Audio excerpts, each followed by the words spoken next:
Hello and welcome to Starbound's second channel. My name is Gabriel the Bibi Capaldi and I'll be your narrator today.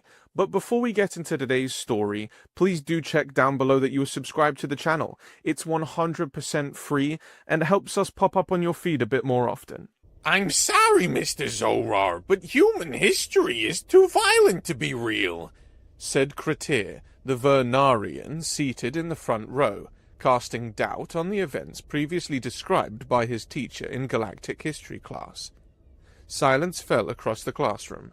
Zorar said nothing, allowing the weight of the disruptive quiet to settle over his students. He held his spectacles loosely in one hand, the thin metal frames catching the soft morning light filtering through the classroom's tall windows. With deliberate slowness, he began to move toward Kretir's desk. His padded, three-toed feet made a gentle stepping sound as his retractable claws tapped against the clean wooden floor. Each step was unhurried, as if he were savoring the growing tension in the room. The other students held their breath, eyes darting between their teacher and the suddenly nervous Vernarian who had dared to challenge the lesson. Zorar's eyes, two luminous green orbs with perfectly round pupils that seemed to dilate in the classroom's ambient light, fixed steadily on Kretir as he approached. The teacher's strict expression was clearly visible beneath his face of rich brown fur, which was neatly groomed and showed the distinguished silver streaks of middle age around his angular muzzle. His ears, tall and slightly pointed, were angled forward in attention, while the rest of his face remained impassive, giving away nothing of his thoughts as he came to a stop directly before Kretir's desk. "And what part of humanity's story, precisely, do you find too violent to be real, Mr. Kretir?" Zorar asked, his voice deceptively soft, but containing an edge that made several students straighten in their seats. He placed his glasses deliberately on Kretir's desk, leaning forward. "I'm quite fascinated to learn which historical fact your extensive research has determined to be fictional." The last word dripped with such subtle sarcasm that a few students winced in sympathy. Kretir's scaled skin flushed a deeper shade of amber under the sudden attention. His reptilian features, a narrow snout with nostrils that flared nervously, rigid brow plates that now furrowed in discomfort, betrayed his anxiety. His clawed hands fidgeted with the edge of his datapad. The Vernarian's tail, normally held straight behind his chair, now coiled slightly around one of the chair legs as he shifted his bipedal form uncomfortably. I mean no disrespect, Professor," he stammered, the scales along his neck flattening with his agitation. It's just that, Kretir continued, finding his voice, though still stumbling over his words. "It's difficult enough to believe that humans weaponized nearly every technological advancement they ever made. But what's truly impossible to accept is that they lived for centuries under constant threat of mutual assured destruction." His scaled fingers spread in a gesture of incredulity. "Whole civilizations existing day after day knowing they could be vaporized at any moment. No species could endure such psychological torment without, breaking." "Kretir's right," came a melodious voice from the back of the classroom. Grada, a third student with a sleek coat of black that coexisted with distinctive white spots, leaned forward in her seat. Her long, sinuous tail swished thoughtfully behind her as she spoke, and her hands gestured animatedly. "Professor, you've taught us about natural selection and evolutionary psychology. How could any species evolve to create weapons that could destroy their entire planet and then just live with them?" Her blue eyes, far more vibrant than any in the room, conveyed a genuine puzzlement. "It goes against all logic of self-preservation." Zorar stepped back from Kretir's desk, retrieving his glasses and placing them back on his snout before turning to face the entire class. "Is this a consensus view? Do others share this skepticism about humanity's historical record?" he asked, his tone now more curious than challenging. "I do," chirped Lotharo, an avian student near the windows. His emerald feathers ruffled slightly as he spoke, the brilliant crest on his head rising with his excitement. "The historical accounts suggest humans fought against their own kind constantly. Not just different nations or tribes, but within their own societies." His dark, beady eyes blinked rapidly. "Even the most territorial species we know have better cooperation instincts than that. What you've taught us about their history can't be right." "And they've never stopped," added Suli, another avian of the same species seated beside Lotharo. Her own green plumage was slightly darker, but she shed the same expressive crest and intelligent dark eyes. "According to the texts, even as they developed more advanced technologies, they adapted them for warfare first. It seems evolutionarily counterproductive. No species could advance technologically while being so fundamentally self-destructive." A collective murmur of agreement spread through the classroom. Zora noted the nodding heads, the exchanged glances, the datapads being tapped as students shared notes and theories. No one seemed willing to accept the historical record of humanity as he had presented it. Even his usually quiet students were whispering to their neighbors, clearly invested in this question of human history's plausibility. Zora moved to the center of the classroom, his posture straightening as he prepared to address this collective doubt. He tapped a control on his wrist device, and the room's lighting shifted subtly, focusing attention toward him while the holographic display behind him finally activated, showing the blue-green sphere of Earth. "Your skepticism is understandable," Zora began, his voice taking on the resonant quality that had made him a renowned lecturer at the Academy. "To comprehend humanity, you must first understand the crucible that forged them, Earth." The holographic planet rotated steadily behind him, highlighting various geographical features as he spoke. "Unlike many homeworlds, Earth was uniquely hostile. Its gravity was punishing. Its atmospheric oxygen levels produced frequent natural fires, and its tectonic activity created constant geological instability." The hologram shifted to show primitive humans, small and vulnerable against the backdrop of prowling predators. Early humans were not the apex predators of their world. They possessed neither natural armor like the Vernarians, nor the speed of the Felicians, nor the flight capabilities of the Avoros. They were soft-skinned, relatively weak, and painfully vulnerable. Zora paced deliberately, the tap of his claws punctuating his words. Their survival tool, their only real advantage, was their brain's capacity for pattern recognition, tool use, and, most importantly, coordinated violence.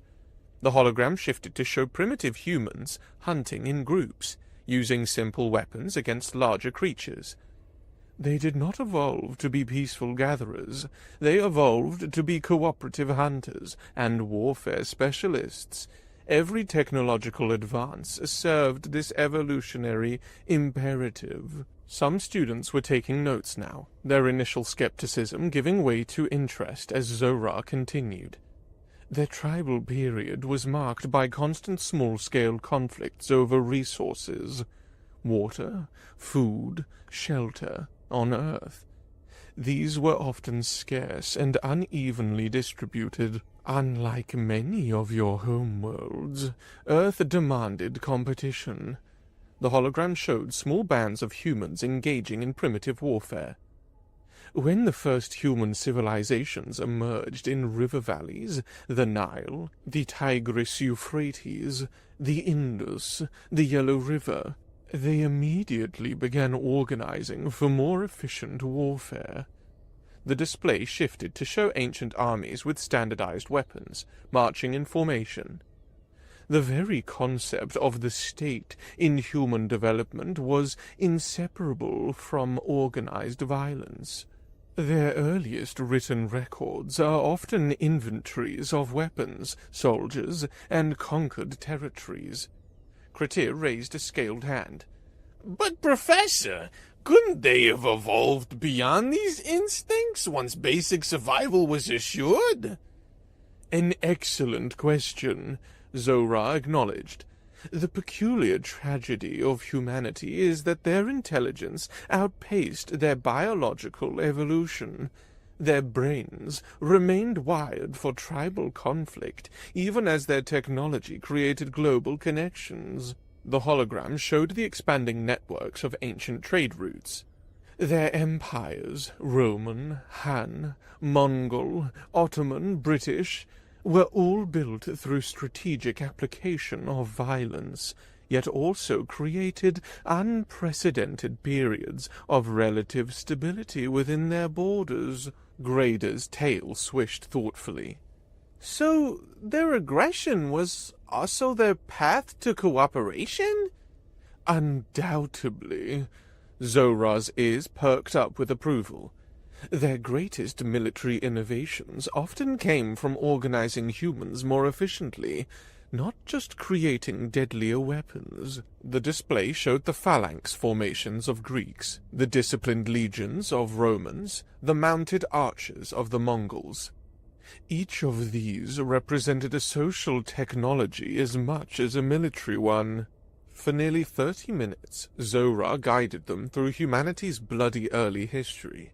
He explained how conflict drove innovation, how irrigation systems were built to feed armies, how metallurgy advanced to create better weapons, how mathematics developed to calculate trajectories and build fortifications. The students watched, some with fascination, others with horror, as the holographic display showed the rise and fall of civilizations through conquest and collapse. "Consider the development of iron," Zora said, as the hologram displayed ancient smiths hammering glowing metal. The ability to create iron weapons gave certain human societies overwhelming advantages. The Hittites, the Assyrians, and later Romans all leveraged iron technology for conquest. But the same metallurgical knowledge that produced swords also created plows, making agriculture more efficient. Lotharo's crest flattened in confusion. So, they developed beneficial technologies because of warfare? Often, yes, Zora confirmed. Their medical knowledge advanced significantly during wars. Techniques for surgery, amputation, pain management, and preventing infection were all refined on battlefields. Their understanding of chemistry was accelerated by the search for better explosives. Even their early aviation experiments were quickly adapted for military reconnaissance and bombing. Suli chirped softly. It's as if violence was their primary motivator for progress. Not the only one, Zora clarified, but a consistent accelerant. Trade, curiosity, and survival needs also drove innovation. But nothing concentrated human resources and focus like the threat of annihilation by rival groups. The professor paused before a display showing ancient walled cities. Look at these fortifications. Humans invested enormous resources in walls, moats, and defensive structures. The engineering principles developed for military protection later enabled their greatest architectural achievements. Bridges, aqueducts, cathedrals, violence, and creation were inextricably linked in human development. Grader's spotted tail swished with interest. Did they ever try to break this cycle? Constantly, Zora replied, his green eyes somber. Throughout their history, humans created philosophical systems, religious traditions, and political structures aimed at reducing violence.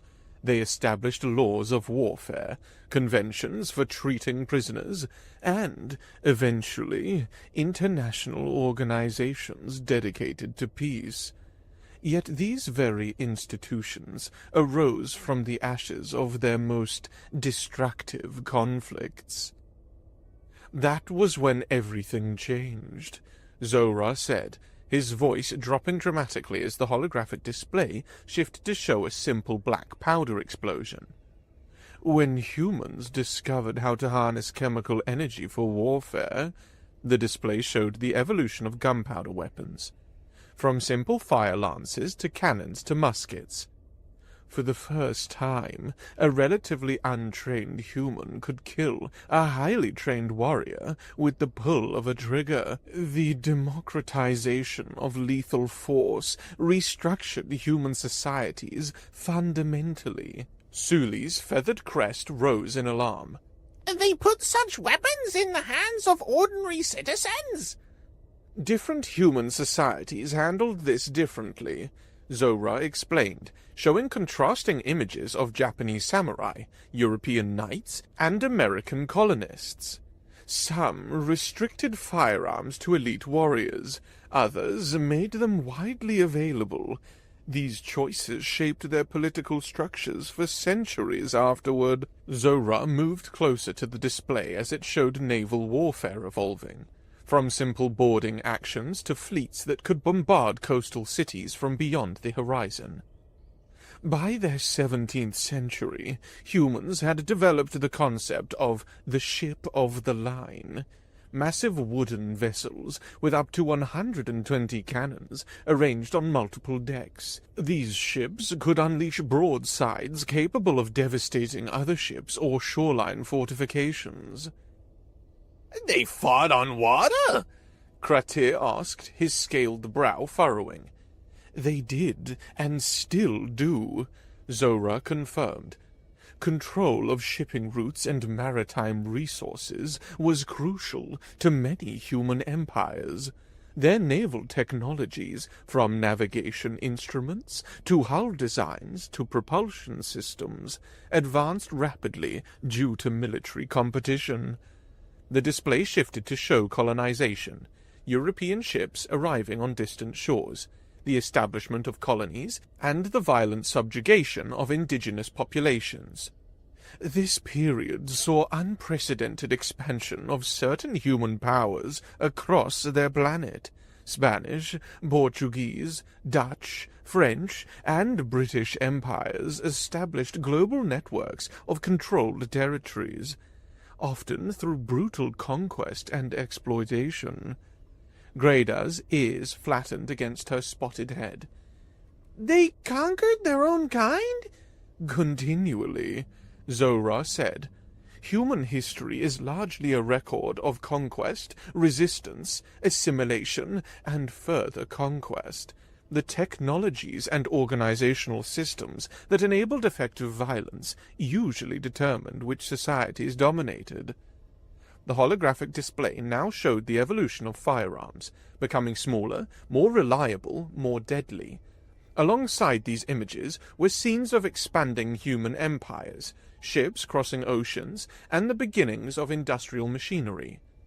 By the dawn of their industrial age, humans had created weapons capable of killing dozens of individuals in minutes. Their naval ships could destroy coastal cities from beyond the horizon, and they were just getting started. Zora paced slowly across the front of the classroom, his claws pressing against the floor. The Industrial Revolution fundamentally transformed warfare, as it did all aspects of human civilization. Mass production meant mass armies with standardized equipment. Chemical advancements led to more powerful explosives. Improved metallurgy created more deadly projectiles and eventually fully automatic weapons. The display showed early factories, smoke billowing from countless chimneys as cities expanded rapidly. Human population grew exponentially during this period, providing more soldiers for increasingly large armies. Transportation networks, first canals, then railways, allowed rapid deployment of troops and supplies across vast distances. Telegraphic communications enabled coordinated military actions across hundreds of kilometers. The 19th century saw warfare become increasingly lethal and organized. The American Civil War demonstrated the deadly side of industrial warfare. Rifled artillery, mass-produced firearms, ironclad warships, and even primitive submarines all made their appearance. More than 600,000 humans died in that internal conflict alone. Kratir's scaled skin paled slightly. An internal conflict killed that many? And it was far from their most deadly, Zora replied solemnly. As industrial capabilities spread across human nations, military competition intensified. European powers developed colonial empires spanning the planet, often coming into conflict as they expanded. Arms races accelerated technological development as nations sought advantages. The display shifted to show progressively more deadly weapons, machine guns, high-explosive artillery shells, early tanks, and submarines. By the late 19th century, human warfare had reached unprecedented levels of destructive potential. The invention of dynamite and other high explosives multiplied killing power exponentially. The machine gun could cut down hundreds of soldiers in minutes. Suli's green feathers ruffled with distress. And still they continued developing more weapons? The cycle repeated itself, as always, Zora confirmed. Military necessity drove scientific research. Chemistry advanced through the search for better explosives, and later, poison gases. Physics progressed partially through ballistics research. Metallurgy improved to create better armor and projectiles. Medical science advanced through treating combat wounds. Even food preservation technologies developed significantly to supply massive armies. The display shifted to an image of an early airplane flying over a European battlefield. In 1914, human civilization reached a breaking point, Zora said, his voice growing grave. What began as a regional conflict in Europe, triggered by the assassination of a single political figure, cascaded into what humans would call the First World War. The hologram expanded to show trench warfare, gas attacks, and early tank battles. For the first time, the full might of industrialized nations was turned toward a single purpose: the systematic destruction of enemy forces and resources. Over 16 million deaths resulted from this conflict, which engulfed much of their planet. Zora paused, allowing the students to absorb the magnitude of what they were seeing. Then he tapped his wrist device again, and the hologram shifted to show the devastation of Hiroshima, a city reduced to ash and rubble in seconds. This, he said quietly, was the result of a single bomb dropped during their Second World War, just a few decades after the first. The first crude version of what would become weapons capable of destroying their entire civilization. Grayder's spotted fur bristled with horror. And they kept making these weapons? They did, Zora confirmed. They made them by the thousands, each one hundreds of times more powerful than what you see here. For centuries, the major powers on Earth lived with what they called mutual assured destruction, the knowledge that launching these weapons would trigger an automatic response that would destroy both sides completely. A stunned silence fell over the classroom. Even the most skeptical students now seemed transfixed by the holographic images, trying to comprehend the incomprehensible. Kratir's voice was barely audible when he finally spoke. Professor, How could any species live like that? How could they wake each day, knowing everything could end in an instant? How could they build families, create art, advance science, all while living under such a shadow? Zora looked at Kratir, the question hanging in the air between them. Before he could answer, Lotharo's voice cut through the silence. And why didn't they use these weapons? There must have been moments of crisis or of miscalculation. How did they avoid the inevitable? An excellent question, Zora began, moving back toward the center of the room. The history of how humans managed to live with, and eventually move beyond, the constant threat of mutual assured destruction by their own hands is perhaps the most remarkable aspect of their story. It begins with their first contact with the Galactic Council, and the realization that the time to point weapons at themselves was over.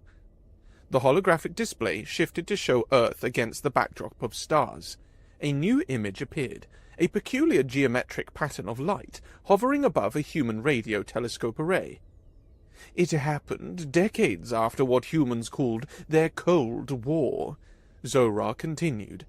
Their most advanced radio telescopes detected an encrypted signal, a mathematical sequence impossible to occur naturally. After 3 years of analysis, they determined it wasn't random noise, but a deliberate communication from beyond their solar system. The hologram showed humans gathered around primitive computer screens, their faces illuminated by the glow of monitors displaying complex equations and patterns. The Galactic Council broadcast its presence with the schematics of FTL comms as the means of recruiting new members. When human scientists finally cracked the basic encryption of the signal, it established the first faster-than-light communication between Earth and the wider galaxy. Graders spotted tails swished with interest. When first contact happened, was the Council worried that the humans would become a threat? Not just that, Zora replied. The Council was concerned that a species capable of reaching space, while still locked in tribal conflicts, might pose a danger to established galactic peace. The initial message was carefully crafted, not revealing too much technology, but making it undeniably clear that humans were not alone. The display showed massive crowds gathering in human cities, their faces turned upward toward the sky. The psychological impact was profound. Almost overnight, humans realized their petty divisions were meaningless against the potential threat of a populated galaxy. Religious frameworks were challenged, political boundaries seemed suddenly arbitrary, and most importantly, nuclear weapons pointed at each other became recognized as the evolutionary dead end they were. Zora's ears tensed, showing his focus on the explanation. Within a decade of first contact, human nations had already begun the process of removing nuclear weapons from their planet, not destroying them, but repositioning them. The arrangement was focused on the construction of their first orbital defense platforms. The hologram showed massive rockets launching from Earth, carrying bulky payloads into orbit. Then it displayed the early orbital defense grid taking shape around the planet. Rather than destroying their weapons, humans redirected them outward, creating a planetary defense grid that would make any invasion attempt prohibitively costly. The Council recognized this as a rational compromise, allowing humans to maintain their security while removing the threat of self-annihilation. Lotharo chirped softly. But wouldn't they have eventually built such defenses anyway? They likely would, Zora acknowledged. But the timeline was accelerated by centuries, and more importantly, the redirection of human aggression catalyzed an unprecedented era of cooperation on Earth. Wars between human nations virtually ceased for nearly a century following first contact. The display showed images of Earth cities evolving, gleaming towers rising, clean energy infrastructure spreading across continents. Freed from resource drain of constant military competition, human civilization advanced rapidly. The same innovative drive that had created weapons now focused on space weapons, and eventually space flight. When humans finally constructed their first interstellar vessels, Earth was already one of the best defended planets in the galaxy, its orbital grid having evolved through several generations of improvements. Kratis' scaled brow furrowed. But wouldn't they have been shocked to discover the galaxy was mostly peaceful after their history? Indeed they were, Zora confirmed. Humans had assumed other species would share their aggressive tendencies. Instead, they discovered most civilizations in the Council had evolved through cooperation rather than competition. Many species had never developed projectile weapons at all, finding them barbaric and inefficient. The professor gestured to the hologram as it showed the first human diplomatic missions to various Council worlds. The humans appeared tense, heavily armored compared to the more relaxed representatives of other species. The humans were surprised to learn that large-scale warfare was exceedingly rare in galactic history. Most disputes were resolved through negotiation, resource-sharing agreements, or at worst, limited ritual combat between designated champions. The concept of total war, mobilizing entire civilizations for conflict, was considered a sign of primitive development. Zora paced slowly before the hologram, which now showed human ships alongside vessels of different designs. This created an interesting dilemma for the Council. Here was a species that had demonstrated remarkable strength and resilience, that possessed a highly developed military doctrine, and that maintained defensive capabilities far beyond what most peaceful species considered necessary. What role should humans play in galactic society? The professor's claws tapped thoughtfully against the floor. The answer came from an unexpected quarter. Several elder species proposed that humans be offered a role as galactic enforcers, a position traditionally rotated among a handful of the more martially inclined council members. Suli's feathers ruffled with surprise. They trusted humans with enforcement after learning their history? Trust is perhaps the wrong word, Zora replied. It was a pragmatic decision. Developing and maintaining weapons technology is extremely costly, both in resources and psychological well-being. Most species found the role burdensome and were eager to relinquish it. Humans, with their history of weapons development and their apparent psychological comfort with maintained readiness, seemed uniquely suited to the task. The hologram showed human ships increasingly incorporated in Council defense forces, their designs distinct but integrated into larger fleets. And humans accepted this role eagerly. It gave purpose to their martial tendencies while providing a constructive outlet for their competitive instincts. Earth's orbital defenses became a template for similar systems protecting vulnerable Council worlds. Human military doctrines were studied and adapted to meet the needs of interstellar peacekeeping. Zora paused, allowing his students to absorb this information before continuing with the next phase of human history. However, theory is one thing, practice is another, Zora continued, his tone growing more serious. Approximately 80 years after humans joined the Council, the true test of their new role arrived. The Retzar Empire, a non-Council species from the Galactic Rim, launched a series of aggressive expansions into Council territory. The holographic display shifted to show a star map with expanding tendrils of red pushing into the green-colored Council space. Sleek, predatory ships with angular designs appeared, the Retzar battle fleet.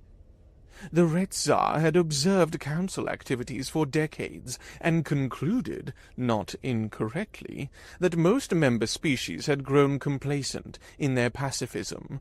What they failed to account for was humanity's role as the Council's martial arm. Grada leaned forward, her spotted fur bristling with interest. Was this the first real war in Council history? The first in nearly a millennium, Zora confirmed, and many Council species viewed it with a certain ambivalence. The hologram displayed scenes of Council deliberations, with various species engaged in heated discussion. Some Council members feared that humans, if deprived of external threats for too long, might turn their weapons inward again, or worse, against their allies. The Retzar conflict was seen by some as a fortuitous test of humanity's restraint and loyalty. Kriti's scales rippled with surprise. They were glad to be attacked? Not glad, Zora clarified. But there was relief that humanity's warrior instincts would have a legitimate outlet. The cycle of innovation through conflict that characterized human history continued, but now directed externally rather than against themselves. The display showed a timeline of the Retzar conflicts, a series of battles spanning nearly 2 decades. Human ships featured prominently in most engagements. The war unfolded across multiple fronts. Humans suffered defeats in the Pro-Kion and Sirius sectors, but achieved decisive victories at Tau Ceti and the Arcturus Junction. Throughout the conflict, human weapons technology evolved rapidly. Adaptive shield harmonics, phase-shifted targeting systems, and eventually the gravitational compression weapons that finally forced the Retzar to sue for peace. The hologram shifted to display the aftermath of a particularly significant battle at the Denab front. The sleek, predatory Retzar vessels lay disabled and drifting, while human ships, battered but functional, moved among them, extracting survivors. What most impressed the Council was not merely humanity's martial prowess, but their adherence to the Council's ethical protocols, even in the heat of battle, Zora explained. Rather than obliterating defeated enemies as their ancestors might have done, humans consistently prioritized rescue operations for disabled Retzar vessels. This restraint, more than any tactical brilliance, cemented humanity's position within the Council. The display shifted again to show diplomatic proceedings after the war's conclusion. Human representatives stood alongside other Council species, facing a delegation of subdued Retzar officials. The peace terms were remarkably lenient by historical human standards. Zora continued. No reparations were demanded, no territories permanently seized. The Retzar were even offered eventual Council membership after a probationary period. Lotharo's crest raised with interest. So humans were still driven by conflict to innovate? Yes, Zora said. What changed was not their nature, but the context. Human history on Earth had been defined by violence. Now their combative instincts were channeled toward external threats, while their relationship with other Council species became increasingly symbiotic. The hologram showed diverse alien shipyards constructing components later integrated into human vessels. Then it displayed mixed crews of humans and other species working together on massive ships. Rather than fearing humanity would turn against them, Council species became integral parts of what you might call humanity's war machine. Many specialized in producing components for human-designed defensive systems. Others provided navigational expertise, medical support, or resource logistics. The professor moved closer to the display, which now showed the current state of Council space, peaceful, prosperous, and well-defended. In my analysis, this arrangement had benefited all parties. Council species maintained their independence and cultural focus on peaceful pursuits, while contributing specialized technologies to joint defense. Humans channel their aggressive instincts toward legitimate threats rather than each other, and the Council as a whole enjoys a level of security unknown in previous eras. The hologram faded, returning the classroom to its normal lighting. Zora turned to face his students directly. Before we conclude today, are there any final questions about humanity's relationship with violence? Grada raised her hand first. Professor, do you believe humans would have eventually outgrown their violent tendencies without council intervention? Zora considered this thoughtfully. There were promising signs of evolution in that direction before contact. Several human nations had maintained decades of peace and developed substantial cooperation frameworks.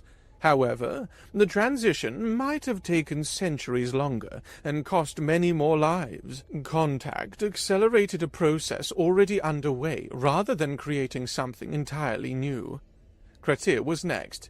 Do humans ever express regret for their violent history? They do, Zora replied. Human cultural works are filled with lamentations about their past atrocities and warnings against repeating them, yet they also recognize that this history shaped them in ways that made them uniquely valuable to the Council. Lotharo chirped softly. Are there still weapons on Earth itself? Limited ones, Zora said, primarily for sporting purposes or security functions. The planetary defense grid makes conventional planetary weapons largely redundant. Earth itself has been missile-free for generations now. Suli tilted her head curiously. Do you think other species could have fulfilled humanity's current role? I think that it's unlikely, Zora responded. Few species have humanity's combination of traits: their comfort with maintained readiness, their ability to innovate under pressure, and, paradoxically, their deep desire for peace, born from intimate knowledge of war's cost. These seemingly contradictory qualities make them uniquely suited to their current position. As the session ended, students began gathering their belongings. Several approached Zora on the way out. I understand humans better now, Grada said, her spotted tail swishing thoughtfully. Their violence wasn't senseless. It was an adaptation to their circumstances. They're still terrifying, Kretir admitted, his scales shifting color slightly. But I can see how they found their place in the galaxy. Lotharo and Suli also chirped their appreciation in unison before departing. When the last student had gone, Zora stood alone in the classroom, satisfied with the session but thoughtful. He tapped his wrist device, bringing up his notes for the next lecture. "Remember," he had told them as they left, "today we've examined humanity only through the lens of conflict. Next time, we'll explore another fascinating aspect of their development, their unique ability to tame both plants and animals, reshaping entire ecosystems to serve their needs. This knowledge, when applied to other worlds, had transformed countless planets across our galaxy." The professor dimmed the lights and closed the door behind him. Humanity's story was far more complex than violence alone, though understanding their relationship with conflict was essential to appreciating the remarkable species they had become.